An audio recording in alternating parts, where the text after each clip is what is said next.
എല്ലാവർക്കും സ്വാഗതം. നമ്മുടെ കേട്ടറ്റ് പരീക്ഷയുടെ ഹോൾ ടിക്കറ്റ് എല്ലാവർക്കും വന്നിട്ടുണ്ടാവും. അപ്പോൾ നിങ്ങൾ കൃത്യമായിട്ട് ഹോൾ ടിക്കറ്റും കാര്യങ്ങളൊക്കെ ഡൗൺലോഡ് ചെയ്തെടുത്തിട്ടുണ്ടാവും. അപ്പോൾ കിട്ടാത്ത ആളുകളുണ്ട്. അപ്പോൾ അവർ എന്താ ചെയ്യേണ്ടത്, ഫോട്ടോ എങ്ങനെയാണ് അപ്ലോഡ് ചെയ്യേണ്ടത് എന്നുള്ള കാര്യങ്ങളൊക്കെ നമ്മൾ കഴിഞ്ഞ ഒരു വീഡിയോയിൽ ഇട്ടിട്ടുണ്ട്, അപ്ലോഡ് ചെയ്ത് തന്നിട്ടുണ്ട്. അപ്പോൾ നിങ്ങൾ ചെക്ക് ചെയ്തിട്ട് അതുപോലെ കൃത്യമായിട്ട് നോക്കുക. ഓക്കെ, അതായത് എന്തൊക്കെ ശ്രദ്ധിക്കേണ്ടതെന്നുള്ള കാര്യങ്ങളൊക്കെ അതിൽ ഞാൻ പറഞ്ഞു തന്നിട്ടുണ്ട്. റെഡി? അപ്പോൾ ആ കാര്യങ്ങളൊക്കെ പോട്ടെ. ഇനിയിപ്പോൾ നിങ്ങൾ നോക്കിയ സമയത്ത് മനസ്സിലായിട്ടുണ്ടാവും, നിങ്ങളുടെ എക്സാമിൻ്റെ സെൻറ്ററും കാര്യങ്ങളൊക്കെ കൃത്യമായിട്ട് മനസ്സിലായിട്ടുണ്ടാവും അല്ലേ? അപ്പോൾ ഒന്നിലധികം കാറ്റഗറി അപ്ലൈ ചെയ്ത ആളുകളൊക്കെ ഉണ്ടാവും. അപ്പോൾ കാറ്റഗറി 1, 2 അല്ലെങ്കിൽ 2ഉം 3ഉം അല്ലെങ്കിൽ 3ഉം 4ഉം അങ്ങനെ ഏതായാലും 2 വെച്ച് അപ്ലോഡ് ചെയ്ത ആളുകളൊക്കെ ഉണ്ടാവും. അപ്പോൾ അതിൻ്റെ സെൻറ്ററിലൊക്കെ നോക്കുന്ന സമയത്ത് ചിലപ്പോൾ നിങ്ങൾ ആഗ്രഹിച്ച സ്ഥലത്ത് തന്നെ ആയിരിക്കും കിട്ടിയിട്ടുണ്ടാവുക. അതായത് നിങ്ങൾ വിചാരിച്ച സെൻറ്ററിൽ തന്നെ അല്ലെങ്കിൽ നിങ്ങളുടെ തൊട്ടടുത്ത് തന്നെ നാട്ടിൽ തന്നെ കിട്ടിയിട്ടുണ്ടാവും. പക്ഷേ ചില ആളുകൾക്ക് കുറച്ച് ദൂരത്തോ അല്ലെങ്കിൽ വിചാരിക്കാത്ത സ്ഥലങ്ങളിലൊക്കെ കിട്ടിയിട്ടുണ്ടാവും. അതൊന്നും ഇനിയിപ്പം മൈൻഡ് ചെയ്യേണ്ട. കാരണം എന്തായാലും നമ്മൾ എക്സാം അപ്ലൈ ചെയ്തു, സെൻറ്ററും കാര്യങ്ങളൊക്കെ വന്നു. ഇനി പോട്ടെ, അത് എങ്ങനെയാണെന്ന് വെച്ചാൽ നിങ്ങൾ ആ ഒരു സമയത്ത് അഡ്ജസ്റ്റ് ചെയ്തിട്ട് എന്ത് ചെയ്യുക, എക്സാം അറ്റൻഡ് ചെയ്യാൻ വേണ്ടിയിട്ടുള്ള തയ്യാറെടുപ്പിലേക്ക് പോവുക. ഇനി നമ്മൾ അതിലൊന്നും ആലോചിച്ചിരുന്നിട്ട് സമയം കളയാൻ പാടില്ല. ഓക്കെ, അതെന്തോ ആവട്ടെ. രണ്ടാമത്തെ കാര്യം, ചില ആളുകൾക്ക് കാറ്റഗറി 1ഉം 2ഉം ഒരേ സെൻറ്ററിൽ കിട്ടിയിട്ടുണ്ടാവും അല്ലേ? ചില ആളുകൾക്ക് കാറ്റഗറി 1 ഒരു സെൻറ്ററിലായിരിക്കും, കാറ്റഗറി 2 കിട്ടിയത് മറ്റൊരു സെൻറ്ററിലായിരിക്കും ഉണ്ടാവും. ആ കാറ്റഗറി 2 എന്നല്ല, നിങ്ങൾ 2 അപ്ലൈ ചെയ്തിട്ടുണ്ടെങ്കിൽ അതിൽ ഒരെണ്ണം ഒരു സെൻറ്ററിലായിരിക്കും, മറ്റൊരെണ്ണം വേറൊരു സെൻറ്ററിലായിരിക്കും നിങ്ങൾക്ക് കിട്ടിയിട്ടുണ്ടാവുക. അപ്പോൾ അങ്ങനെ കിട്ടിയാലും നിങ്ങൾ അതിലൊരു കൺഫ്യൂഷൻ ഒന്നും വേണ്ട. ഇത് ഇന്നും ഇന്നലെ ഒന്നല്ല, പണ്ട് മുതൽ ഇങ്ങനെ തന്നെയാണ്. അതൊക്കെ സെൻറ്റേഴ്സിൻ്റെ അവൈലബിലിറ്റിക്ക് അനുസരിച്ചിട്ട് സിസ്റ്റം ജനറേറ്റ് ചെയ്യുന്ന സെൻറ്റേഴ്സാണ്. ഓക്കെ, അതുകൊണ്ട് നമ്മൾ അതിലൊന്നും മൈൻഡ് ചെയ്യേണ്ട. കാരണം ചില ഫ്രണ്ട്സൊക്കെ ഒരുമിച്ച് ഒരേ സെൻറ്ററിൽ തന്നെ ആയിരിക്കും 2 ദിവസം പോവുക. കാരണം നമ്മൾ 2 ദിവസം പോകണമല്ലോ എക്സാം അറ്റൻഡ് ചെയ്യാൻ. അപ്പോൾ അത് സാധാരണ അങ്ങനെ തന്നെയാണ് ഉണ്ടാവുക. ചില ആളുകൾക്ക് ഒന്നിലധികം സെൻറ്റർ, 2 സെൻറ്ററിലേക്ക് മാറി മാറി പോകേണ്ടി വരും. അപ്പോൾ അതൊക്കെ നിങ്ങൾ അതിനനുസരിച്ച് കാര്യങ്ങളൊക്കെ ചെയ്യുക, അതൊന്നും ഒരു പ്രശ്നമില്ല. ഓക്കെ, അതൊക്കെ സ്വാഭാവികമായിട്ടും അങ്ങനെ വരുന്നത് തന്നെയാണ്. ഇനി 1-2 കാര്യങ്ങൾ പറയാനുള്ളത്, നമ്മുടെ ഹോൾ ടിക്കറ്റ് നിങ്ങൾ എടുത്തു നോക്കിയാൽ കുറച്ച് താഴെയായിട്ട് അവിടെ ഇൻസ്ട്രക്ഷൻസ് ടു കാൻഡിഡേറ്റ് എന്ന് കാണിക്കും. ആ ഇൻസ്ട്രക്ഷൻ ടു കാൻഡിഡേറ്റ് എന്ന് പറയുന്ന ആ ഒരു സെഷനിലേക്ക് നിങ്ങൾ വന്നു കഴിഞ്ഞാൽ വളരെ ഇമ്പോർട്ടൻ്റ് ആയിട്ട് കുറച്ച് കാര്യങ്ങൾ അവിടെ പറയുന്നുണ്ട്.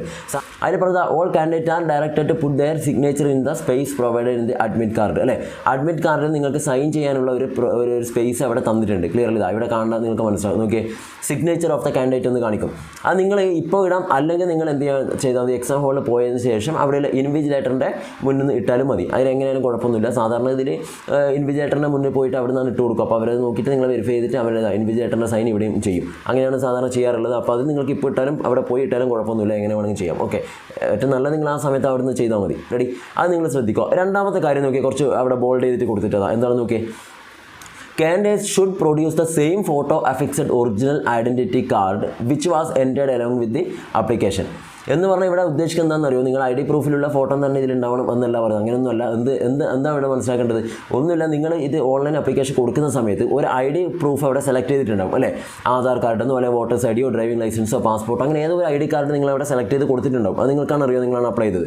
അപ്പോൾ അങ്ങനെ കൊടുത്ത സമയത്തുള്ള ID പ്രൂഫ് ഏതാണോ അതേ ID പ്രൂഫിൻ്റെ ഒറിജിനൽ തന്നെ നിങ്ങൾ എന്ത് ചെയ്യണം, ഈ പറഞ്ഞ എക്സാം ഹോളിലേക്ക് പോകുന്ന സമയത്ത് നിങ്ങളുടെ കയ്യിൽ ഉണ്ടാവണം എന്നാണ് അവിടെ പറഞ്ഞിട്ടുള്ളത്. മനസ്സിലായില്ല? അതാണ് ഇതാ, should produce the same photo affixed original identity card which was entered along with the application കൊടുത്തപ്പോൾ നിങ്ങൾ ഏതാണോ എൻ്റർ ചെയ്തത് അതേ ID പ്രൂഫ് നിങ്ങളുടെ കയ്യിൽ ഉണ്ടാവണം എന്നേ ഉള്ളൂ. വേറെ ഒന്നും അതിലൊരു കൺഫ്യൂഷൻ്റെ ആവശ്യമില്ല. മനസ്സിലായില്ലേ? ഇനിയിപ്പോൾ ചില ആളുകൾക്ക് ഒരു കൺഫ്യൂഷനാണ്, ഞാനൊന്ന് അപ്ലൈ ചെയ്ത സമയത്ത് ഞാൻ ഏത് ID പ്രൂഫാണ് കൊടുത്തത് അല്ലെ, അതിൽ ഓർമ്മയില്ലാത്ത ആളുണ്ട്, പാസ്പോർട്ടാണോ അല്ല ആധാറാണോ അല്ല വോട്ടർ ID ആണോ, അങ്ങനെ ഡൗട്ടിലവരാണെങ്കിൽ ഒരു പ്രശ്നമില്ല. നിങ്ങളുടെ കയ്യിൽ ഇപ്പം നിങ്ങൾ ഒരു സാധ്യത ഉണ്ടാവില്ലേ, ഇതിൽ ഏതാണ് കൊടുക്കാനുള്ള സാധ്യത എന്ന് നിങ്ങൾക്ക് അറിയാലോ. ആധാറാണോ അല്ല വോട്ടേഴ്സ് ID ആണോ അല്ല ഡ്രൈവിംഗ് ലൈസൻസ് ആണോ, അങ്ങനെ 3 കൺഫ്യൂഷൻ ആണ്. 3 എടുത്തിട്ട് പോയിക്കോ, ഒരു പ്രശ്നമില്ല. ഓക്കെ, ഏതാണോ വന്നാൽ ആ സമയത്ത് അത് ചെയ്താൽ മതി. ക്ലിയർ അല്ലേ? അപ്പോൾ അത് നിങ്ങൾ ക്ലിയർ ചെയ്യുക. ഫസ്റ്റും സെക്കൻഡും ക്ലിയർ ആയി എന്ന് വിചാരിക്കുന്നു. റെഡി?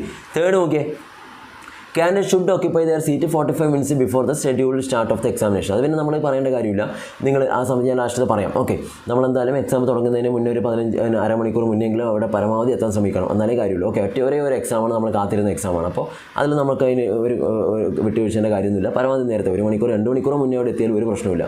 ഓക്കെ, അത് നിങ്ങളവിടെ ശ്രദ്ധിക്കേണ്ട കാര്യം എന്ന് പറയുന്നത് അത്രയേ ഉള്ളൂ. പിന്നെ ഞാനിപ്പോൾ തൽക്കാലം ഇതിലെ ബാക്കി എല്ലാ കാര്യങ്ങളൊന്നും വായിക്കുന്നില്ല, കാരണം അതൊക്കെ നിങ്ങൾ വായിച്ചു നോക്കുക. ഞാനിത് ജസ്റ്റ് ഇമ്പോർട്ടൻ്റ് ആയിട്ട് കൊടുത്ത സാധനങ്ങൾ മാത്രം ഒന്ന് വായിച്ചു പോവാണ്. നമ്പർ 8 നോക്കുക. Candidate should retain duly signed admit card by invigilator for verification at the DO. എന്ന് പറഞ്ഞാൽ നിങ്ങളുടെ കയ്യിലുള്ള ഹോൾ ടിക്കറ്റ് ഉണ്ടല്ലോ, ഈ ഒരു ഹോൾ ടിക്കറ്റ് നിങ്ങൾ എക്സാമിന് പോയി കഴിഞ്ഞാൽ, ഇതായത് ഒരുപാട് ആളുകൾ ശ്രദ്ധിക്കാത്തൊരു കാര്യമാണ്. അപ്പോൾ ഇപ്പോൾ ഓർത്തെടുത്തോ, ഓർമ്മിച്ച് വെച്ചോ, പിന്നെ വീണ്ടും ഒരു ബുദ്ധിമുട്ടുണ്ടാകാൻ പാടില്ല. എക്സാമിന് പോയി കഴിഞ്ഞാൽ നിങ്ങൾ ചെയ്യേണ്ട കാര്യം, അവിടെ നിങ്ങൾ ഇൻവിജിലേറ്റർ എന്തായാലും എന്ത് ചെയ്തിരുന്നോ, ഇപ്പോൾ തൊട്ട് മുന്നേ ഇൻവിജിലേറ്ററിൻ്റെ സൈൻ എന്ന് പറഞ്ഞൊരു സെഷൻ അവിടെ കണ്ടുവല്ലോ, നിങ്ങൾ കണ്ടിട്ടുണ്ടാവുമല്ലോ. അല്ലേ? ഇവിടെ മുകളിൽ ഇവിടെ ഉണ്ടല്ലോ ഇൻവിജിലേറ്റർ സിഗ്നേച്ചർ എന്ന് പറഞ്ഞിട്ട് ഇവിടെ ഒരു ഓപ്ഷൻ ഉണ്ട് അല്ലേ? അപ്പോൾ എക്സാം ഹോളിൽ പോയി കഴിഞ്ഞാൽ ഈ ഇൻവിജിലേറ്ററിൻ്റെ സൈൻ നിങ്ങൾ നിർബന്ധമായിട്ടും എന്ത് ചെയ്യണം, ചോദിച്ച് അവിടെ വാങ്ങിക്കണം. ഓക്കെ, ഇൻവിജിലേറ്ററിൻ്റെ സൈൻ അവിടെ ഉണ്ടായിരിക്കണം. അത് എല്ലാ ഇൻവിജിലേറ്റേഴ്സും അത്യാവശ്യം എല്ലാവരും 1 by 1 ആയിട്ട് ചെക്ക് ചെയ്തിട്ട് കൃത്യമായിട്ട് സൈൻ ചെയ്ത് പോകാറുണ്ട്. പക്ഷേ ചില കേസുകൾ തിരക്ക് പിടിച്ച ചില റൂം, അതായത് പെട്ടെന്ന് ബെല്ലടിക്കുന്ന ആൾക്കാർ കയറി വരുന്നത് ബെല്ലടിക്കുക എല്ലാം ഒരുമിച്ചാണെങ്കിൽ തിരക്കിനിടയിൽ ചില ആളുകളൊക്കെ വിട്ടുപോകും. അങ്ങനെ വിട്ടുപോയാലൊരു പ്രശ്നം എന്ന് വെച്ചാൽ ആ സൈൻ ഇല്ലെങ്കിൽ നിങ്ങൾ വെരിഫിക്കേഷന് പോകുന്ന സമയത്ത് നിങ്ങൾക്കത് ചെയ്തു തരില്ല. ഓക്കെ, അതായത് കേട്ടിട്ട് വെരിഫിക്കേഷൻ നമുക്ക് പോകാനുണ്ട്. എക്സാം കഴിഞ്ഞിട്ട് നമ്മൾ തൊട്ടടുത്തുള്ള ഡിസ്ട്രിക്ട് എഡ്യൂക്കേഷൻ ഓഫീസ് അവിടെ പോയിട്ട് നിങ്ങൾ വെരിഫിക്കേഷൻ നടത്തണം. അതായത് ഒറിജിനൽ സർട്ടിഫിക്കറ്റ് ഒക്കെ എടുത്ത് പോയിട്ട് ആ പോകുന്ന സമയത്ത് ഈ ഹോൾ ടിക്കറ്റും കൂടെ നിങ്ങളുടെ കയ്യിൽ ഉണ്ടാവണം. ഉണ്ടെങ്കിൽ മാത്രമേ വെരിഫിക്കേഷൻ ചെയ്തു തരൂ. ഹോൾ ടിക്കറ്റ് മാത്രം ഉണ്ടായാൽ പോരാ, ഇപ്പോൾ തൊട്ട് മുകളിൽ കണ്ട പോലെ അവിടെ ഇൻവിജിലേറ്ററിൻ്റെ സിഗ്നേച്ചർ അവിടെ ഉണ്ടാവണം. അതുണ്ടെങ്കിൽ മാത്രമേ നിങ്ങൾക്ക് വെരിഫിക്കേഷൻ നടക്കൂ. അതായത് വെരിഫിക്കേഷൻ ചെയ്ത് തരണമെങ്കിൽ ഒന്ന് ഈ ഹോൾ ടിക്കറ്റ് നിങ്ങളുടെ കയ്യിൽ ഉണ്ടാവണം, ഇതന്നെ ഉണ്ടാവണം. ഇതിലെന്തുണ്ടാവണം, നിങ്ങളുടെ ആ ഇൻവിജിലേറ്ററിൻ്റെ സൈൻ കൂടി ഉണ്ടാവണം. ആ രണ്ടും ഉണ്ടെങ്കിൽ മാത്രമേ വെരിഫൈ ചെയ്ത് തരുള്ളൂ, അല്ലെങ്കിൽ നിങ്ങൾ തിരിച്ചയക്കും. അപ്പോൾ നിങ്ങൾ വീണ്ടും ഹോൾ ടിക്കറ്റൊക്കെ ഡൗൺലോഡ് ചെയ്ത് പ്രിൻ്റ് ഔട്ട് എടുത്തിട്ട് ഈ എക്സാം എഴുതിയ സെൻറ്ററിൽ പോയിട്ട് അവിടെ ഈ ആരാണോ നിങ്ങളുടെ റൂമിലുണ്ടായത് അവരെ കണ്ടിട്ട് സൈൻ വാങ്ങിക്കണം, അല്ലെങ്കിൽ അവിടുത്തെ പ്രിൻസിപ്പളിൻ്റെയോ ഹെഡ് മാസ്റ്ററിൻ്റെയോ ഒക്കെ സൈൻ വാങ്ങിക്കേണ്ടി വരും. അപ്പോൾ അതൊക്കെ റിസ്ക്കാണ്. അന്ന് ആ സമയത്ത് ബുദ്ധിമുട്ടുണ്ടാക്കാൻ പാടില്ല. അവിടെ എക്സാം കഴിഞ്ഞാൽ നല്ല നീറ്റായിട്ട് ഈ സാധനം എടുത്ത് എവിടെയും ഫയൽ ചെയ്ത് വെക്കുക. ഓക്കെ, നമ്മൾ ചെറിയ കുട്ടികളൊന്നും അല്ല, അതുകൊണ്ട് കൃത്യമായിട്ടൊക്കെ എടുത്തു വെക്കുക. കാരണം ഒരുപാട് ആളുകൾ പോയി എന്താ ചെയ്യേണ്ടതെന്നൊക്കെ പറഞ്ഞ് ചോദിക്കാറുണ്ട്. ഇനി നിങ്ങളുടെ കയ്യിൽ ഇത് എന്നേക്കുമായിട്ട് നഷ്ടപ്പെട്ടു പോയി എന്ന് വിചാരിക്കും. കുറേ ആളുകൾ അങ്ങനത്തെയും പ്രശ്നമുണ്ട്. നഷ്ടപ്പെട്ടു പോയി കഴിഞ്ഞാൽ നിങ്ങൾ വീണ്ടും ട്രഷറിയിലൊക്കെ പോയിട്ട് പരീക്ഷ ഹാളിലേക്ക് ചെല്ലാൻ 100 രൂപ ചെല്ലാനൊക്കെ അടിച്ചിട്ട് അതൊക്കെ അങ്ങോട്ട് പോസ്റ്റിൽ വഴി അയച്ചു കൊടുത്തിട്ട് അവിടുന്ന് ഡ്യൂപ്ലിക്കേറ്റിന് അപേക്ഷയൊക്കെ കൊടുത്തിട്ട് അത് തിരിച്ചു വരാനൊക്കെ കാത്തിരിക്കണം. എന്ന് വെച്ചാൽ ഒരുപാട് കാലം എടുക്കും നിങ്ങൾക്ക് വെരിഫിക്കേഷൻ നടക്കാൻ.